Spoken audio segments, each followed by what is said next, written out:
Hey, hey. What's happening? How you doing? Good. How are you? Good afternoon. Yeah, yeah.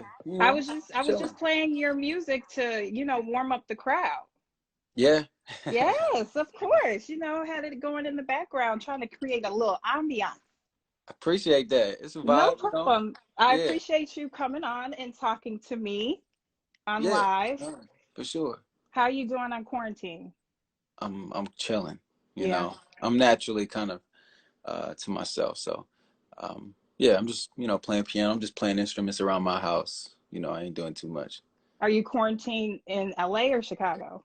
I'm in LA right now. Because I Yeah, heard you're a right. Chicago native. Yeah. I was born in Yeah, Chicago. you were born in Chicago, so uh, tell me like what side you rep? South? What side I rep? I used to live on the south side. I used to live in the hundreds. I used to live on the west side. In K-Town. Still Oh, got a okay. lot of family who live over there. Yeah, I mean, I used to live in Robert Taylor Homes when I was younger. Yeah, I used to live at the Salvation Army over there on the north side. Okay. When it was a shelter. I used to live there with my mom. Oh, you Uh, were in the shelter? yeah, when I was younger, I've been in a couple shelters when I was younger with my mom. Oh, Yeah, we lived in wow. Chicago. Yeah. Wow. Wow. So you could definitely understand like the struggle for real. Oh, yeah, yeah, yeah. I mean, I moved from Chicago. I don't remember what year it was, but I went to high school in Springfield, Illinois.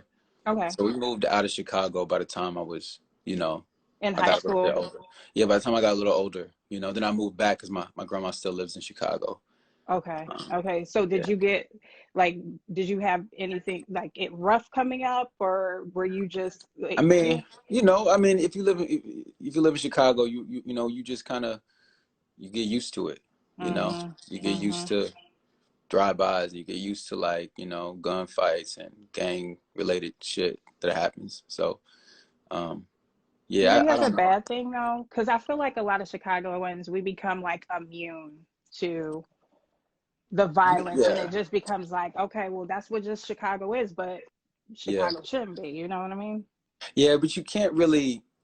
It's like it's a situation where it's not okay, but you gotta if you live in Chicago, you gotta live by that kind of law, you Mm-hmm. know, Mm-hmm. or Mm-hmm. survival of the fittest type of mindset. You gotta kind of have that to live there, you Well, know. I'm in Chicago.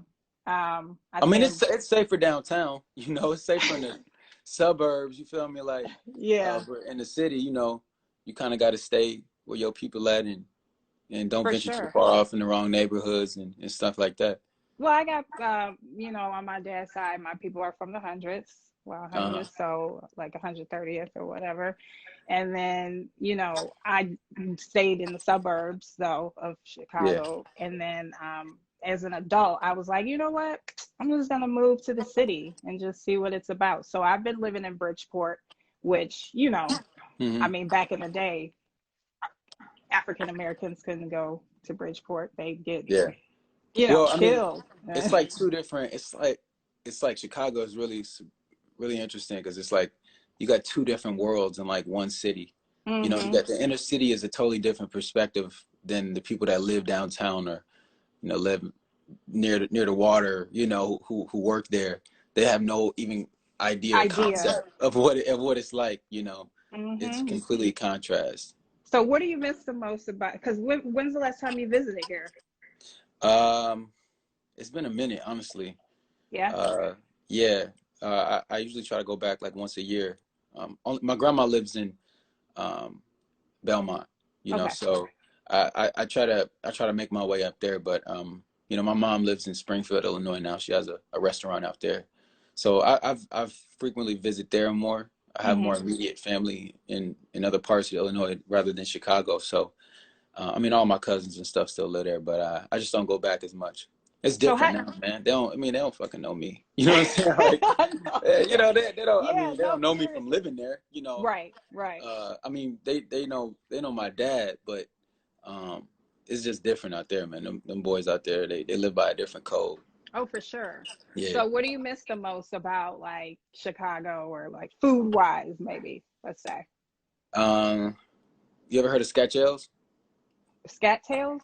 Scat Ales. Yeah, you gotta look Mm-mm. it up. Yeah, you Nah. probably wouldn't know. It's on the west, it's out west, but um, I love that. Love I miss eating like pizza puffs. I don't really have them out here like I that know. Yeah. in Los Yeah. Angeles or anywhere. You got Harold's, you know, you Yeah. got Remus.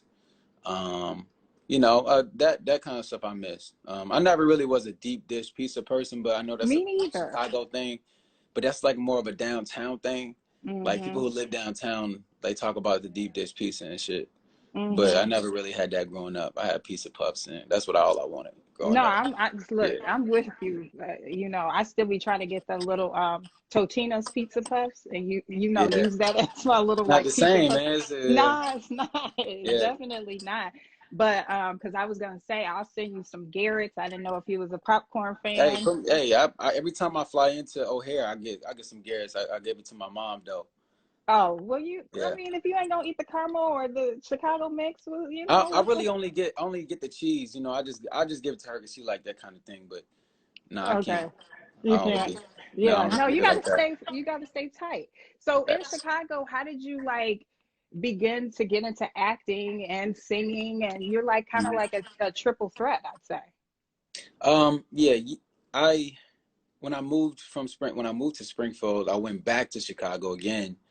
Because my first talent agency out there was Lily's Talent. Oh, you went. Uh, Oh, you were with I Skylar was with Lily. Lily's Okay. Talent, yeah. So I did that. So I would kind of frequently drive back and forth from Chicago. That's kind of how I started. And Chicago was really commercial heavy. They really weren't doing a lot of film and projects down there at the time I was there. It was a lot of commercial stuff, which I know is like great talent is there. Some other agencies and casting directors that I had just kind of known over the years. I would, uh, before I moved to LA, I was, signed with Lily's Talent, and I had just, it was just time to get out to LA, come out here and actually live in it. So did you like take a leap? And because did you go to LA? You didn't have any role, or were you No, already I ain't had like, no roles. I ain't have nothing. No, I mean, I wow? came out here. I had eventually, it took me a minute to get a job, but when I did get one, I was working two jobs in LA, and Where were you working? I used to work at P.F. Chang's and Macy's, and this was like 5 years ago. Yeah, I was Okay. working both of those jobs at the same time. Wow. And yeah, I didn't have a car for the first year and a half I was here. And I would just longboard to work when I was living in Burbank. And yeah, I mean, I'm just used to hustling. I'm used to Right. trying to make it happen. So um, having a job or doing what I got to do, it wasn't too hard for me, man. So yeah, I didn't have any roles when I got out here. I didn't have anything like ready for me. So you I just started had to from like work ground away. zero, basically. Yeah, for sure. Wow. Yeah, I mean, the initially, in Chicago, I did one thesis project for Columbia College, and that was like my first project that I had done on any scale. And before I moved to LA, I tested for this movie called Divergent, and they Hmm. were filming that out in Chicago at CineSpace, I think the name of it is. Yep, it is Um, Cinespace. yeah, I was so green, it was so new. Hmm. And I met with the director and the producers, and the director for that film was Neil Berger. And I remember I just had no experience. And then once they realized I had no experience, they were just like, oh, okay. So it was just one of those things where it was just like, I had never taken an acting class. I still haven't. Um, no, Wow. I mean, I've studied technique, but I don't, acting is one of those things that it's really just your perception on life. And if you have a good understanding of what that is and you kind of connect it with yourself, you just have to do something that people identify with. My Hmm. job isn't to make you um, believe this character. My job is for you to see this character and think that he's real, and to Hmm. think that and to think that my choices are honest and real. So um, that's why I didn't really take any classes. I mean, I've tried a few, but um, I really didn't want anyone to kind of mess with my perception. Your Okay. intuition is something that you can lose as far as your instincts. You can lose those things. There's a lot of different variables that come in and out of our space, and people's, you know, interjections and people's ideas can kind of skew that part of you that's special. So I decided that I wasn't going to do classes. I studied Stanislavski though, which is, a technique Hmm. Yeah, that a I've heard lot of of it. Yeah, a lot of actors use it. But it wasn't more so about teaching you how to act. It was just kind of like teaching you about yourself, you know. And Right. before I got here, I did Second City for a semester in I did Chicago. too. I Yeah, did Second City. I just yeah, took a couple of improv classes, and then I took one. I think it was like how to, read scripts or monologue. It was like a yeah, monologue class. I didn't really do too well with the monologue class, but the yeah, improv, I love that because it's just natural. It's yeah. you Hmm. just bouncing off of each other. So I that's dope. So what was like, you went out there and you had like a hustle mentality? Because I know a lot of people leave their city, they go to LA and they think, okay, boom, in a few seconds I'm gonna make it. So how long Hmm. did it take for you to finally get like your first role? Um, First gig that I ever got out here was um, a made-for-TV movie called Drumline, A New Beat. That was the first role Oh I ever done. yeah, I remember Drumline. Yeah. Okay. What, So, so with that, I know you were still very green uh-huh. in the whole, acting role, but are did you always know you wanted to be an actor, or like is it just No, something that no, like, you just was like, you know what, I'm gonna try this and then let's see. no. I had a pretty, I say normal existence because I recognize how um, out of ordinary life I live, but I had a pretty normal existence to my recollection. Growing up, probably not the safest, and definitely, I grew up very poor. I grew up with not a lot of stuff, and but I never really knew that. I never really knew that I was poor. You know what I mean? Because when Hmm. you're surrounded by it, like you don't really have anything to bounce it off of. I mean, I knew I wanted things, but I just thought that was part of life. So it taught me a lot of lessons growing up that way. Um, but I never had aspirations of being an actor. Like I've had more normal jobs, more 9 to 5 jobs than I've had, acting jobs, and I've had a lot of acting jobs. So I've done everything, Hmm. and acting is just a reflection of life. It's an imitation of life. So I think that all those jobs that I did and all the work that I put in, like it just kind of gave me a well-rounded perspective on life. It just kind of Hmm. gives me the fortitude to connect with these characters that I'm trying to either book or end up getting. And I think that's the connective tissue too. The greatness and kind of the special part of what acting is. And not a lot of people have that. Hmm. And it's just cool to be able to be able to tap into that. Because like I said, I've done everything that you can think of. I've worked at McDonald's. I've worked at a few grocery stores. I used to work at Marriott in Peoria, Illinois. I used to pick up pilots. I used to drive the shuttle to pick up the pilots when they landed back and forth from the airport. So I had interacted with a lot of people that way. I used to work at a pawn shop for like 2.5 years. That's where I learned how to play guitar, learned how to, grade diamonds and tell if gold is real, learn about the stock prices and just all the shit I would have never learned anywhere else. Okay. Doing jobs like that and, health insurance, tried selling health insurance for a little bit. That didn't work too well. The door-to-door thing was a hustle. I used to work at Goodwill, separating donations. You know, um, yeah. I mean, I've done a lot of jobs, so I think that um, it kind of just balanced and gave me a grounded perspective. And I just say that to say for everybody watching that, we really get consumed by our circumstance sometimes, where we really feel like this is it. We're in a situation where we're not prospering to the speed that we want to be. Hmm. But I'm telling you, I've lived many lives, and I feel like that's why I'm able to try to be other people on screen. And yeah, I mean, it's not it. So you grow out of things, and you look back and you're like, damn, I can't believe I did that. Like it feels like a distant memory. Before I go on, turn down your volume just a little bit because somebody wrote that there's an echo. So I think that might help it just a little bit. But you definitely have that from the bottom, now we hear type story. 100%. No, it's really inspirational because I believe that you're right. A lot of people be like, man, I don't know what I'm going to do. I'm stuck in this Yeah. situation, whether it be a job you don't like, or Yeah. you have a goal, or you have a passion to do something, and you don't know how you're going to get there or when you're going to get there. So it just lets you know, like you said, don't be a victim of your circumstance. You can always Yeah. elevate, Yeah. I you mean, know?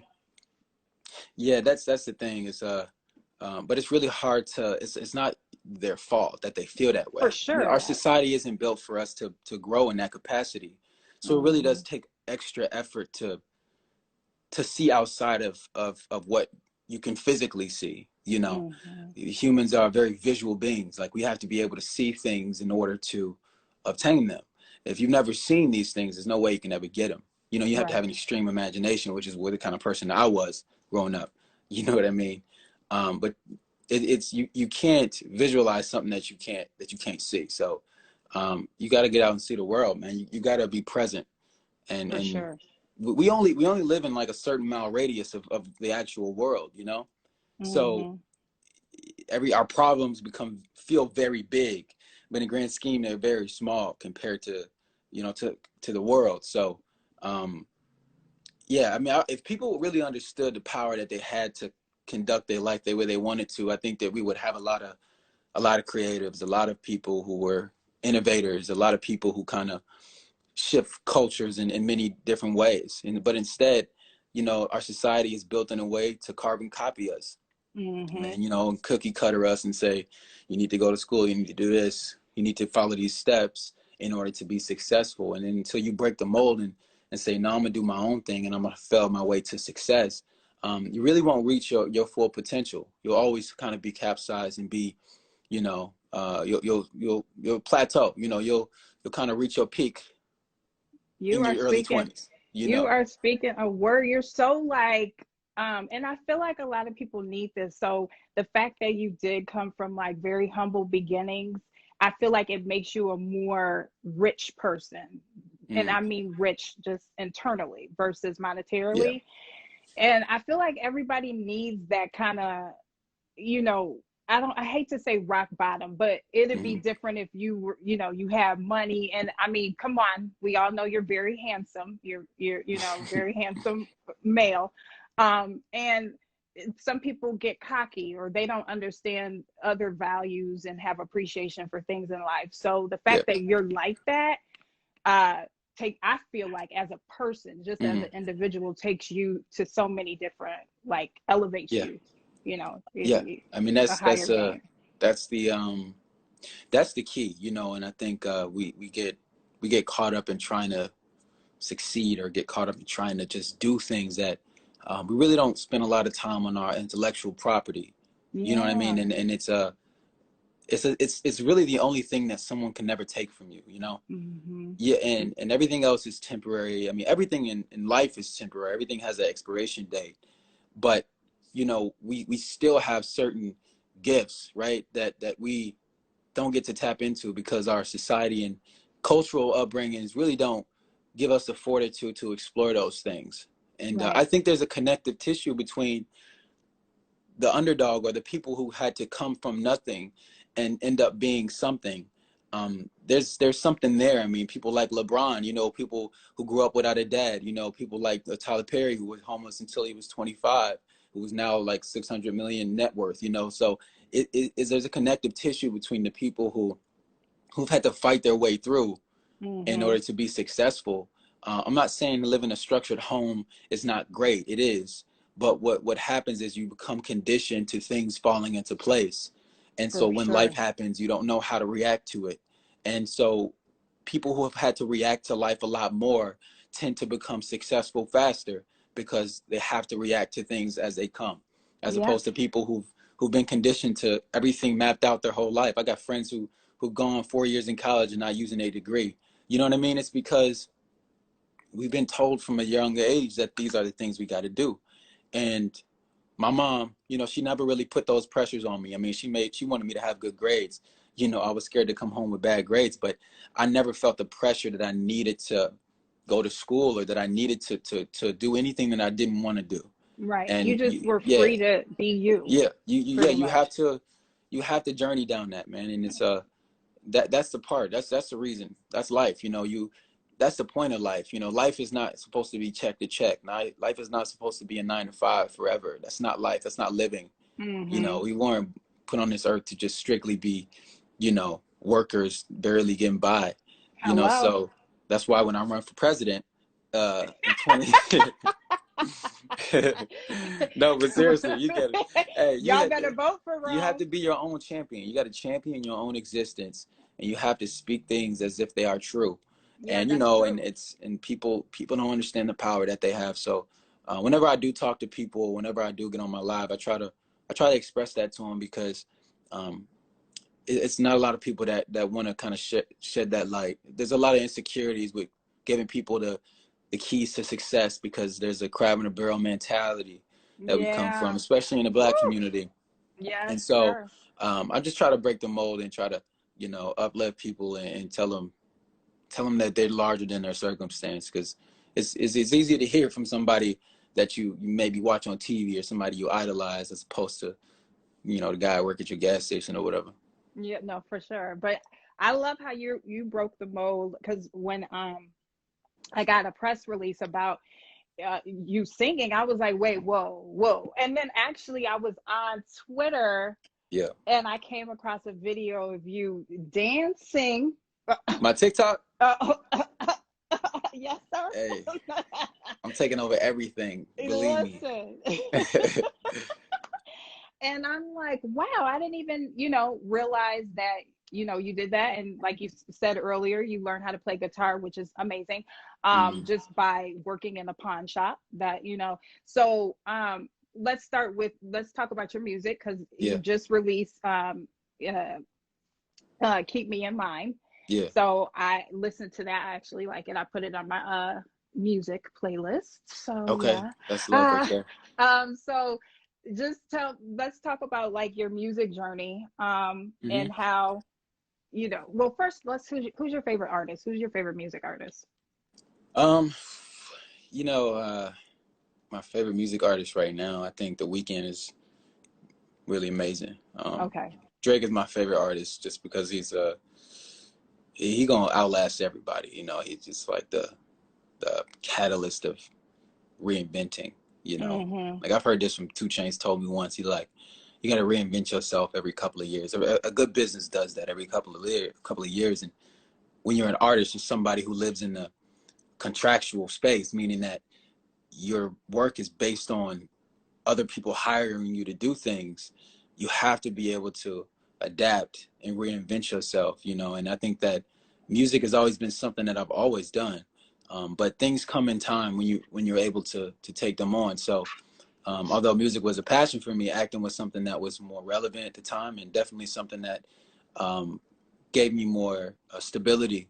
You know, moving to LA, and something I love. You know, I love doing Mm-hmm. it. So, You're um, good at it. well, Shoot, thank you. I appreciate it. you are. You know, yeah. I mean, I'm just, I'm learning. You know, and I never waste an opportunity to learn from the people that I'm working with. So, I just been very lucky from the people that I've been around. But yeah, you know, Keep Me in Mind was a record I did. I wrote last March. I had another song called Brand New that came out last year, Yeah, I saw and that. And then I saw you did like a remix to, because I listened to your other songs as well. What was it? This Christmas? yeah, that was actually I did that for a film that I did. So Yeah. I I never loved knew. it though. Yeah, but the funny thing about that is that song, right? I picked that song specifically because Chris Brown, the way he sang that, transcended that song forever to me. You know, and when I was younger, I, watched the movie, and he sang that song, and I had the opportunity to do a film, a Christmas movie, and I was like, well, damn, I'm definitely gonna sing this song. So then I went and sang it with the guys who were engineering, and it was with Hallmark. So Hallmark has a definitely sort of specific perspective on life, and so I went in with the fortitude, like, I'm gonna make sure I try to bring as much, you know, perspective and representation as I can for this role, and also for everything that I'm doing inside of this thing, right? Right. Because at the time, Hallmark really hadn't had a lot of leading African American or Latin or anybody Yeah, we ethnically, know. So when they gave me the opportunity, when they hit me about doing it, that's why I signed on to do it. I did it with Chaley Rose. And so when I was doing this song, right, and I'm singing and I'm singing the song and I sing it the way that I picture it and the way I want to sing it. And they were like, that's great. Let's get a version where you don't do it like that. Just a clean version, very, you know, PC kind of like no runs, no what I normally would do. Just in case the network wants to use it for something else, yada yada. So then obviously that's the one that they use is where I just kind of sing it very peaceful. It's cool. Like it's not bad. But like I said, I would have liked to put a version out that I've done that I did before, but you know, it I'm is what trying it to is. let people know how they can listen to the song and that it's out now. For some reason, Yeah. I want people to listen to it because it's really, you Yeah. know, it's sexy. It gives me bedroom vibes. It's some energy there, man. It's Yeah, it's a whole yeah, I want to mood. tap into like that Teddy Pendergrass space. You know, I like people don't probably know who he is, but he was really like the king of, you Oh know, no, I know R who and Teddy B Penny. Oh, I and love Teddy masculinity. He like transcended masculinity back then. for sure. Either Did you you was ever like see his documentary? I think it's on like Amazon or something I've like seen that. it, yeah. I've Yeah. seen it. Oh my God, it was I so mean like it's informative and like I yeah. stuff I didn't even know. Yeah, I mean back then you really only you did the two-step thing when you were singing or you just didn't. But him, he was like he made the stage like his world and he just captivated people and whenever we do come back from this pandemic that we're dealing with, you know, I can't wait to be on stage and just live in Who front of people. So Now, that's I like did see something on Twitter, and tell me if it's true or not. It was something about, I think somebody asked you like who was the song about or something. mhm. I may be wrong. And then you said Kalani. Yeah, Is that true? that's true. Yeah, it's true. What? Are you Yeah, hitting it's on true. It's her? true. What'd you say? Are you hitting on her? Am I hitting on her? No, that's my girl, man. Okay. She's instrumental into why I started doing music. Or not Okay. why I started doing music, but why I started to take it serious. You Okay. know. So Okay. love for her. Love. She knows, you know, she knows the records about her. Can you Um, please give me a contact with her? Because I would love to talk to her. She's amazing. yeah, I mean shit, I can't get in contact. I'm gonna hit her right now. You know, she cool. You know, she got her album coming out, you know, Yeah, I saw. I talk to her all the time, you know, Yeah, but tell her I she want to really do an encouraged me interview to with her. she brought me into the studio with her a lot. You know, I learned a lot just from watching her work and I just have a lot of respect for her work ethic and yeah. Yeah. So yeah, So, who's like an old and new artist that you would love working with besides Kalani? We already know. dope. Uh man, I want to work with I want to work with her. I think Hmm she's dope. hmm Yeah, I think let me think. Chris Brown is obviously amazing. I just love like he has such a way with his vocal arrangements and shit like that. I think it's dope. Um, Rihanna, Wale, which is Wale hit me up like a week or two ago. Like I've been trying to do something with him. I think that'd be fire. I like hmm guys like Bryson Tiller, um, uh, Danny Lay. I think is dope. Kiana Ladie is dope. Um, yeah, there's a lot of. I mean, the females are really killing the R&B game right now. Seven Streeter, who's that's my girl. You know, she's super talented and uh, an amazing writer. And you know, so whenever I get an opportunity to hang around them or be in the studio with them, man, I just sit back and watch them work. You know, because you can't learn to be great unless you're able to do that. And Yeah. I'm not in I'm not in any space trying to be mediocre. I'm not chasing mediocrity in any form or fashion. So um, I want to be great, you know, and I will be. You are. No, I'm not yet, but I will be. You know, but that's subjective. You know, It is. I was it's gonna say subjective. that's subject, and it's your My perspective greatness is somebody else's. You know, me not being great to somebody else is somebody's greatness. You know, so for me, for sure. I know I feel like you know where I'm headed, and and I mean great, and I'm talking legendary. That's where I want to be. I don't want to be anything short of that. So it takes a lot of work and sacrifice to be able to even be considered in those kind of spaces. So um, yeah, I'm just every time I'm at the studio, I'm just growing and trying to perfect me. You know, perfect and be more true to myself. Well, before you go, I'm going to take a couple of fan questions because I always like to do that because it's the fans who support you. So let me go here. Give me one. Now, how did I change? I flipped that around to my house. Like now y'all see everything that's going on over there. Oh shit. Sorry. Okay. I have from what was I think we answered that. yeah, I did. So we'll move on to the next one. That was Kalani. How would you describe the series finale of How to Get Away with Murder with a word? Um,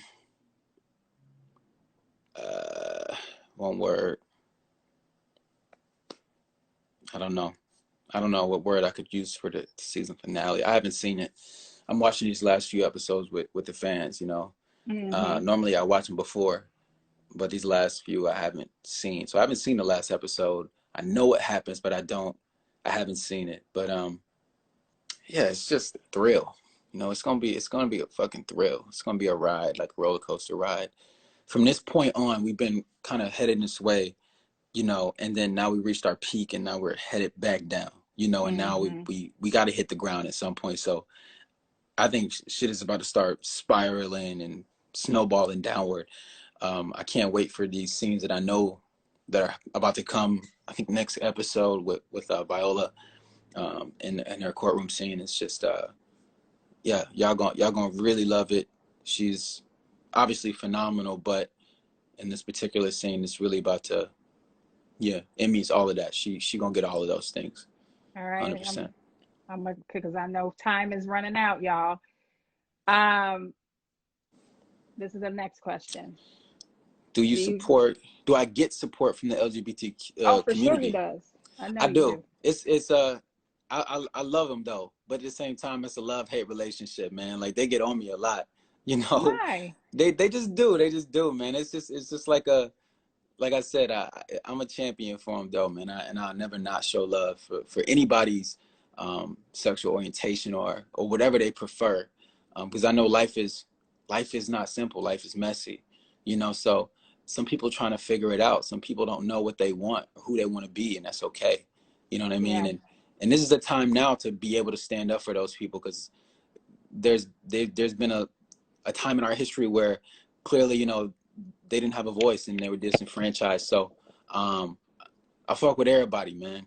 Black, Mm-hmm. white, gay, straight, whatever you want, whatever it is. You just got to be a good person, you know. For sure. And that's the most important thing to me. Yeah. No, I feel you. I'm the same way. I don't care who you are, alien, as long as you cool. Alien facts. We just heard they got aliens now, so I know. So hey, you come feel on, me? alien. Let's hang out. This is funny. Y'all, I can't look. Come on, Are y'all. we married? Are you Oh, married? yeah. We married If I together, was or are married, we can married separate? You know what I'm saying? I don't know. okay. I thought they met Yeah, I'm together. married to the game. You No, see this I pinky am ring? not. I, I'm married to the streets. Okay, that's it. no, I am not married. Okay. So next question. This one's funny. This is not a question. I don't know if this person was trying to be mean, but I look like a fish, Oh y'all. my God. Hey, listen, people love, you Hey, know, fish Dora, love. Nemo. Yeah, Nemo over Some here. people say one of the best animated films of all time. So congrats, actually. Thank you. I'm drinking a lot of water, so maybe I'm a fish out of water. Who the fuck knows? Whatever. Next. Uh, what's your favorite quote that you live by? That's a good one. It's a really Jessica, loaded one. I got a that's a lot of them. good one. Um, my favorite motto, or I would say not necessarily quote, is um, I think that it's important, uh, as we go through life, that every step that we take is toward a purpose. And I think that it takes people a long time to figure out what their purpose is. And the crazy thing about that is that changes sometimes.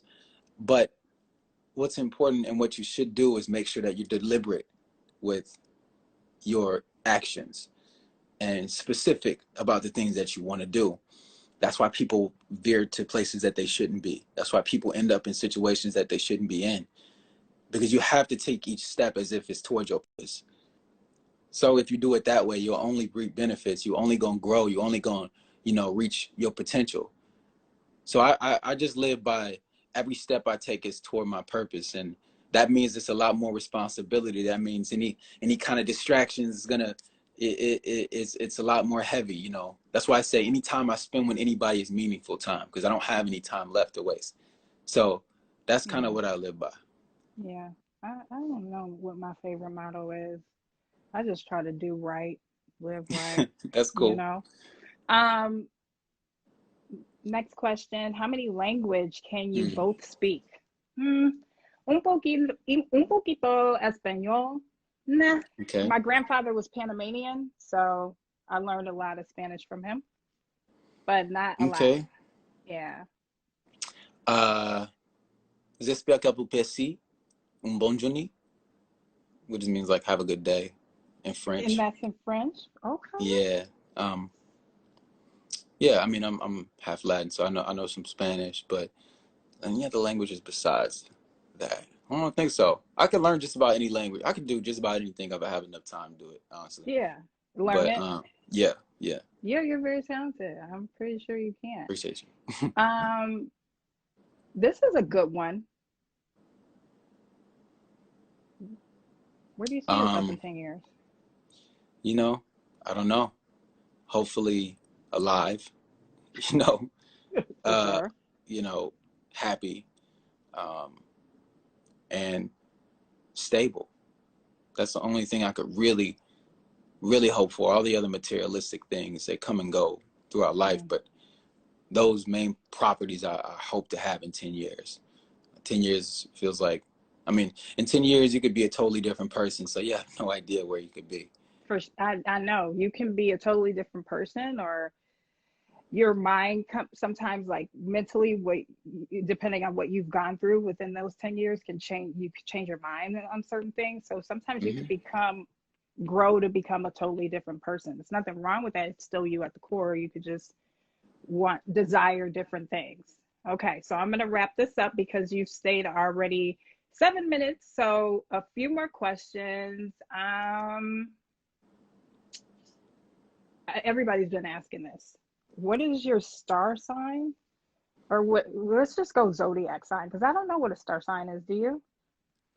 You know, I'm just now getting hip to the astrology, man. You know, I'm a Sagittarius, but you know, I tweeted out that a Cancer can't get my attention again, and everybody was like, "Yo, what did God, Cancer do to you?" And all, they're like, "Who did it?" I'm like, who "That's did it? unimportant. Just Who know hurt you? these cancers, man. I think I may be cool off of Cancer. I'll give a person an opportunity to change my mind. I don't let these things kind of um, box in my perspective, but yeah, you know, I'm a Sag, so Oh, okay, yeah. Well, I'm a Virgo. My brother's a Sag, so yeah, yeah. we leaders, man. We leaders. I heard. And then the last thing I want to congratulate you because Oh, this is going to be my last question. hmm. Or not last question, but I just posted the last question. But I wanted to congratulate you on your new puppy. So My cute. puppy. Yes, Yeah, you have a man. fur baby. It's in yeah. My puppy's name is Trap. You know, he in the Why trap did you right now. call him Trap? He in Illinois. He in the trap. He in the bando. He gets to the Oh, okay. bag. You know what I'm saying? Like that's why I call him Trap. He nah, he's out there with my family, man. So I'm in LA right now. Oh, okay. Okay. I Yeah. thought he was with you Nah, I right now. wish. I wish. Oh, okay. Well, please, two things. Keep me in mind the Facts. Go next stream time that. that you come to Chicago. I would love to talk to you more. When they told me I had 30 minutes, I was like, for what? I only need like 15. And but you were such a great person to talk to and just Thank you. really insightful. Good luck on the finale of How to Get Away. I've been keeping up. All I right. got caught up. Mm-hmm. I was already on the sixth season, so I already knew, what the demo was. So good luck with that. And, I love this show and congratulations with everything and whatever you grow to do and be and your new, the release of your new song. Cause I feel like you're a really talented person and sitting Thank you. down talking to you just now just gave me like more insight and more reason to support you and Thank you. stand behind you and root for you. So 100%. um, definitely Thank you. rooting for Rome. Thank you guys so much for tuning in to this Q&A for Music Monday, talking to Rome Flynn. Make sure you go look or listen to his single, Keep Me in The Mind. It is video is out coming out now. May 8th, by the way, just for people Okay. to know. The May visual 8th. for it, May 8th. Keep me in mind. Go stream Okay. that everywhere. Yeah, Love y'all. everywhere. Be safe. Yes, you too. Thanks, Rome. See you later. All right, bye.